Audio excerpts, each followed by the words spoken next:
Gracias por la invitación. Supongo que como yo sentirá usted un cierto pudor de tener que hablar esto, pero lo que nos interesa no son los aspectos vinculados a la debilidad de una persona, sino al respeto a la función que uno cumple y a las obligaciones que vienen junto a la investidura presidencial. Responsabilidades que tienen que ver con informar sobre las operaciones a las que se somete y velar porque si tuviera que perder conciencia para alguna operación que requiera anestesia, informarlo. ¿Cuál es su opinión sobre lo que sabemos? Yo creo que, Fernando, es importante la puntualización que tú has realizado, porque cualquier persona dentro del ejercicio libre de su derecho de someterse a cualquier tipo de operación tiene habilitadas las vías para ello, incluyendo la Presidenta de la República. El problema principal no es la operación en sí ni la intervención quirúrgica, sino más bien los procedimientos que no se han seguido para ello.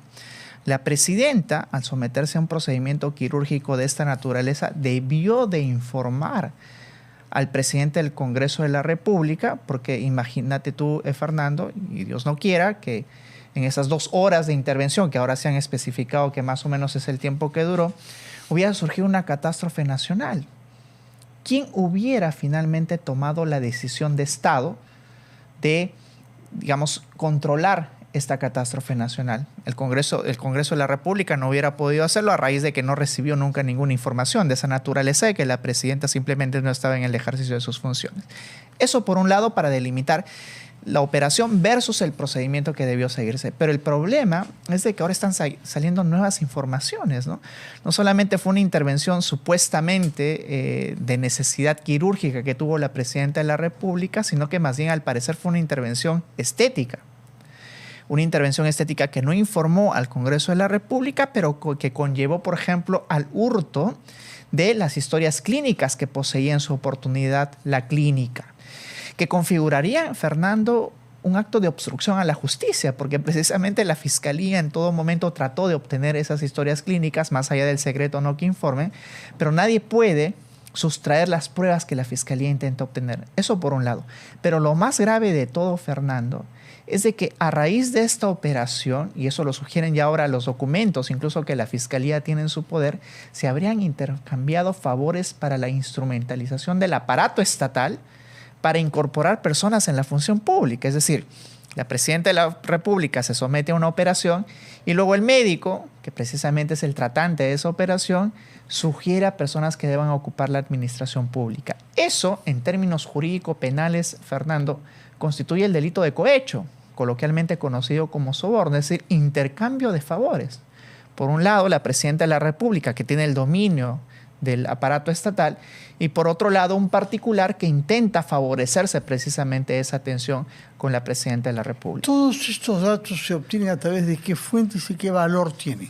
¿Cuándo pueden tener un valor inapelable desde el punto de vista fiscal?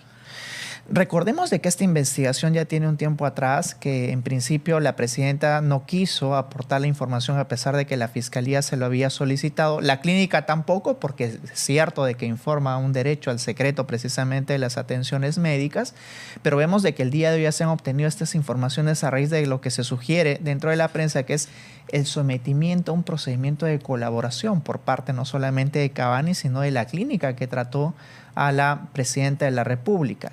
Y es evidente que tiene importancia estos hechos, Fernando, no a raíz de la propia intervención, sino a raíz de las irregularidades que se habrían cometido.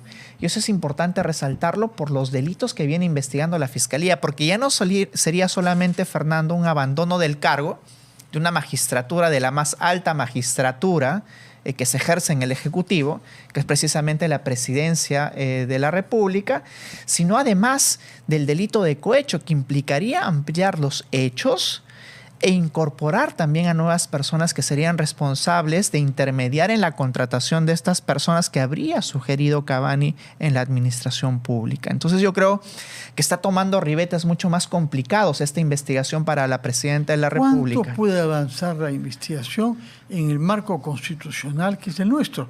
Es cierto que hay pendiente de que el TC resuelva un problema de demanda competencial, para que defina justamente qué capacidad de investigación tiene la Fiscalía y el Poder Judicial.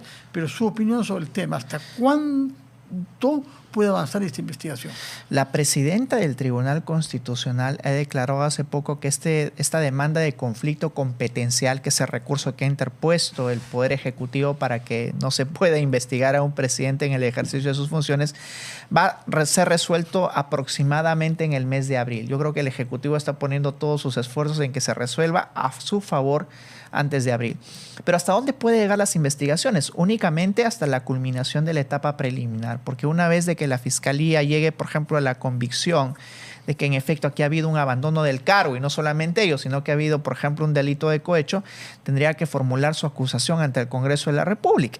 Y Fernando, todos y eso no se va a hacer, acusación no puede haber. Y ya sabemos, o sea, solamente en la acusación constitucional ante el Congreso de la República, si la Fiscalía ya culmina la investigación preliminar, pero de ahí no puede avanzar más, porque ya dependería... En general, tengo entendido que la Constitución prohíbe que se haga al jefe de Estado. No puede ser acusado, salvo por 4 casos específicos que no tienen que ver con los actuales elementos. Recuerda, Fernando, de que en el caso, por ejemplo, de las protestas que hubieron y de los muertos, la Fiscalía ya ha acusado a la Presidenta de la República por el delito de homicidio y también por el delito de lesiones graves. Es más, en el caso del Rolex, también la Fiscalía de la Nación acusó ya a la Presidenta de la República por el delito de cohecho. Pero ese es el límite. La Fiscalía ya no puede avanzar más después de la acusación porque la pelota está en cancha del Congreso de la República y es evidente que a raíz de la interpretación del artículo 117 de la Constitución simplemente ya no se puede habilitar la acusación en contra de la presidenta. Tendrán que esperar hasta que culmine su mandato presidencial. Pero lo que quiere la Presidencia de la República como institución, al menos el día de hoy, es de que más bien ya no se habilite la investigación preliminar. Es por eso que este recurso que mencionaste, Fernando, del conflicto competencial, está en manos del Tribunal Constitucional, y yo creo que eso habilitaría a la Presidencia, en caso ganen ese recurso, de que ya, a diferencia del gobierno de Castillo, se detengan, Fernando, todas las investigaciones. Hasta que entregue el poder en julio del año 26. Mientras tanto, con menos sofisticación y con más aparatosidad, se viene llevando a cabo el juicio al expresidente Pedro Castillo y allegados de él, como la señora Betsy Chávez. Han habido algunos incidentes por la voluntad de ponerse en huelga de hambre que el señor Castillo expresó, y por algunas heridas que ha recibido la señora Betsy Chávez mientras era trasladada en un auto especializado llamado Perrera, me parece.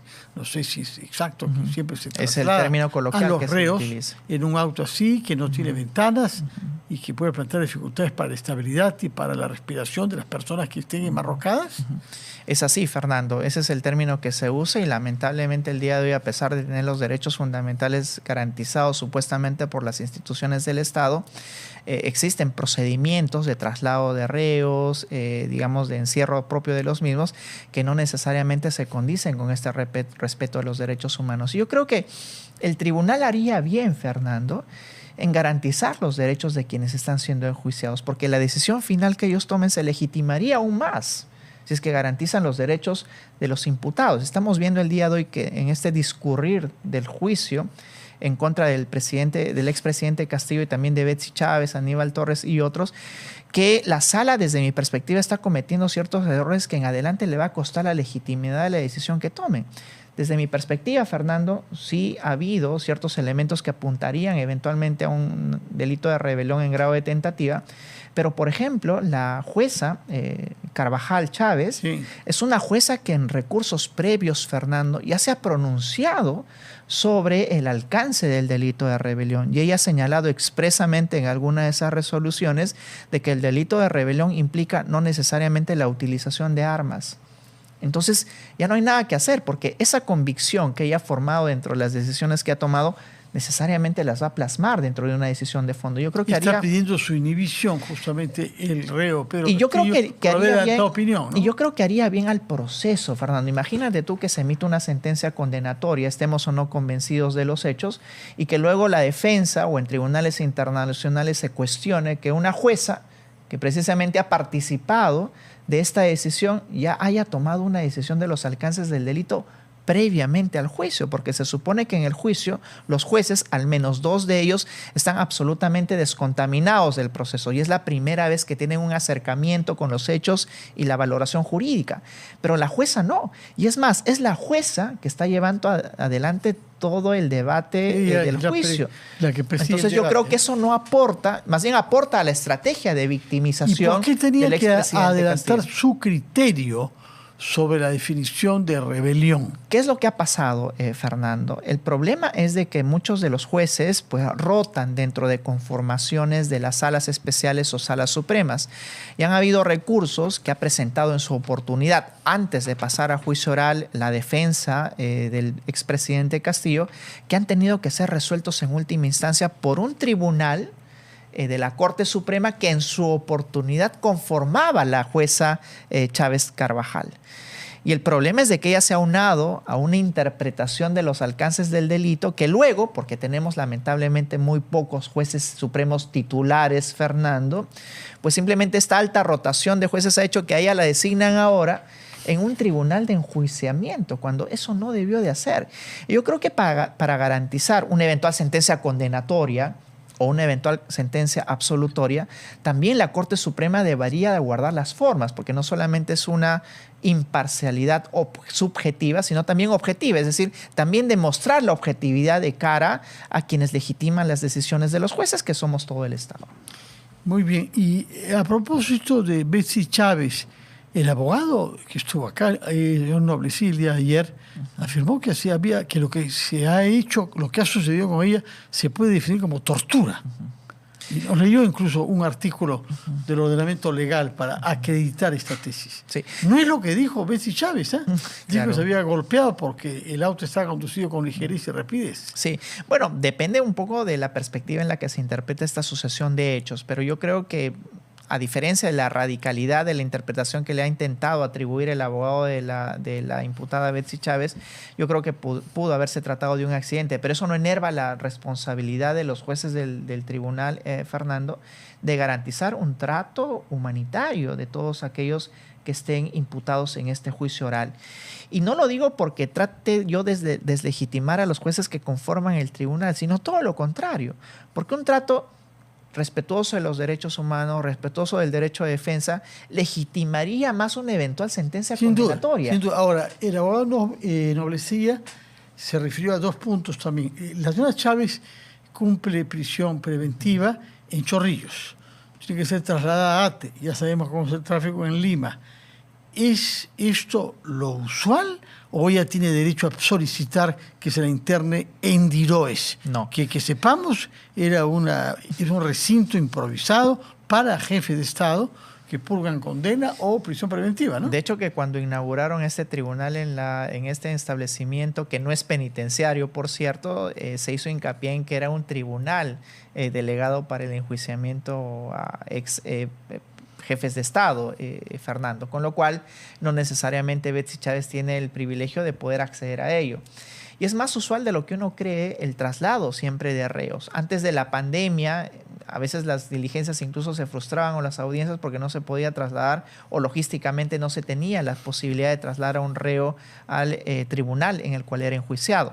Así es que eso es la regla y no es de que aquí se tenga que hacer una excepción por tratarse de Betsy Chávez. O sea, también tiene que ella ser incluida, internada en un tribunal, en una carceleta, como una cárcel como el de Chorrillos, y luego ser trasladada para que afronte el tribunal. Eso es lo usual. Así es que el hecho de que la estén trasladando uno u otro día para afrontar el juicio no tiene nada que ver con una vulneración de sus derechos fundamentales. La otra queja formulada por el abogado Noblecilla tiene que ver con procedimiento y dijo que la prisión preventiva de Betsy Chávez había vencido y después del vencimiento del plazo el juez Checkley ordenó que se ampliara, pero entre tanto hubo un momento en que, según el señor Noblecilla, el plazo había vencido y no se le había prolongado, por lo cual él caracteriza la situación de la señora Betsy Chávez como secuestro.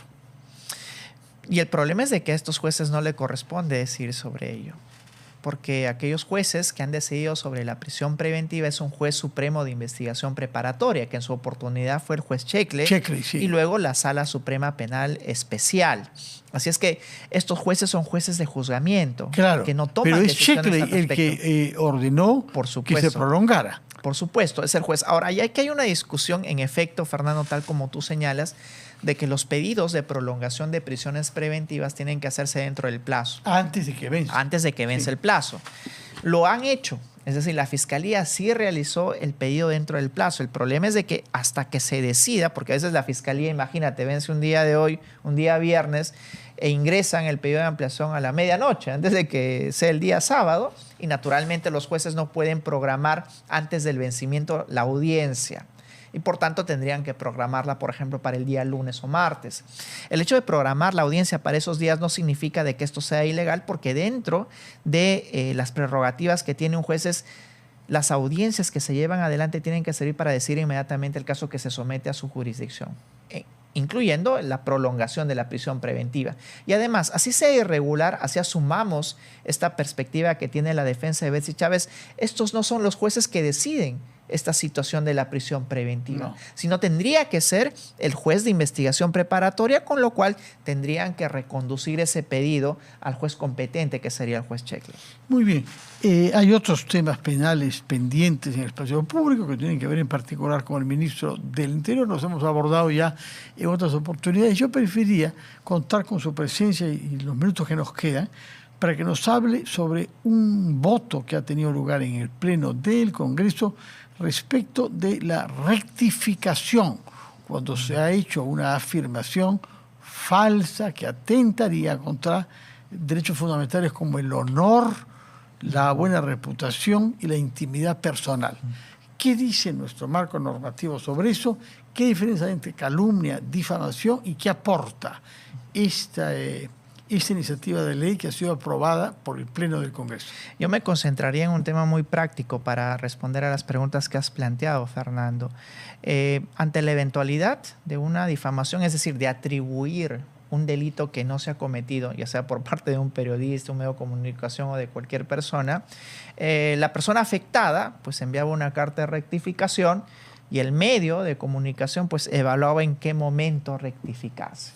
Sin embargo, lo que está haciendo ahora esta reforma normativa es posicionar en una mejor circunstancia al afectado. Es decir, si es que me has calumniado y el día de hoy yo envío una carta notarial para que te rectifiques, tienes que hacerlo al día siguiente máximo de recibida esta carta notarial.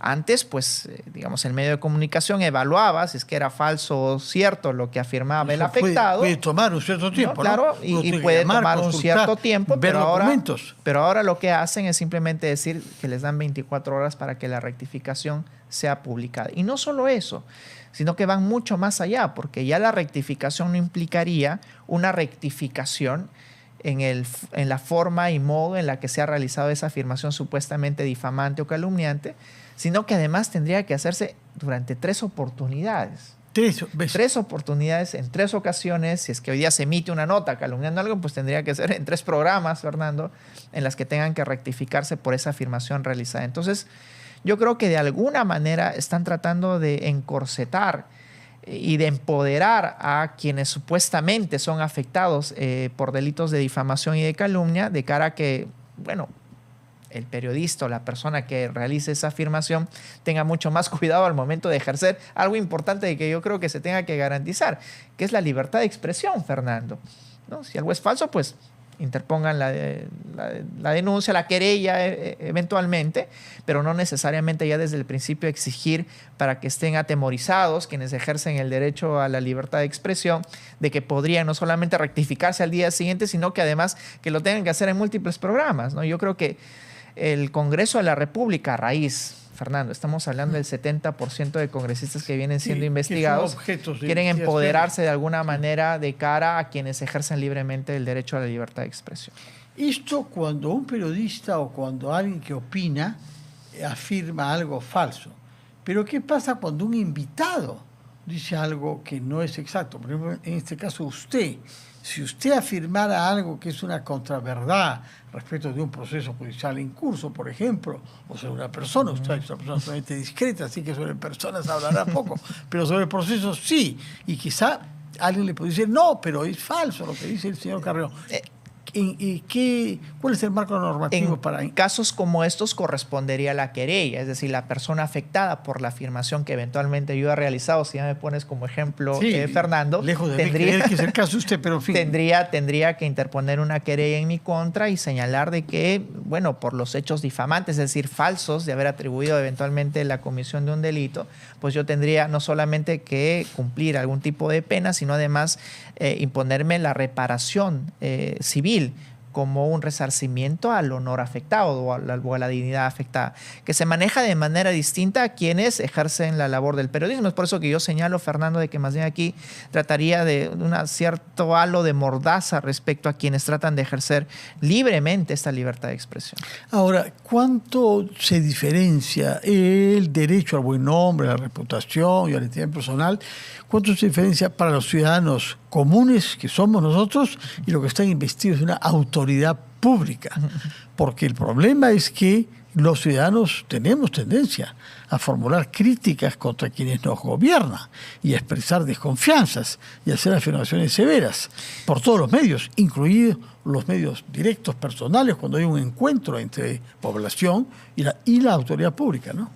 Mira, Fernando, no solamente la jurisprudencia nacional, sino además la jurisprudencia internacional han concedido el hecho de que aquellos que ejercen la función pública tienen que tener un nivel adicional de tolerancia respecto a las críticas de los ciudadanos y también ante las críticas de los medios periodísticos, porque precisamente están involucrados en el manejo de la cosa pública. Nosotros somos los administrados. Y ellos son quienes definitivamente tienen el poder. Es por eso que los ámbitos de flexibilización respecto a las críticas tienen que ser aún mayor. Por eso que yo critico mucho esta última reforma normativa en la cual se intenta encorsetar y, digamos, generar un halo de irregularidad o de ilicitud penal ya cuando uno legítimamente ejerce un derecho a la crítica respecto a la función que pueden venir ejerciendo. Muy bien, tomamos nota entonces de que quien postula a elecciones y ejerce un cargo público, es decir, remunerado con nuestros impuestos, tiene que aceptar que el nivel de crítica sea naturalmente más amplio que el que los ciudadanos que no están en esa situación. Muchas gracias, abogado Anti Garrión, que tenga un buen fin de semana. Gracias a ti, Fernando.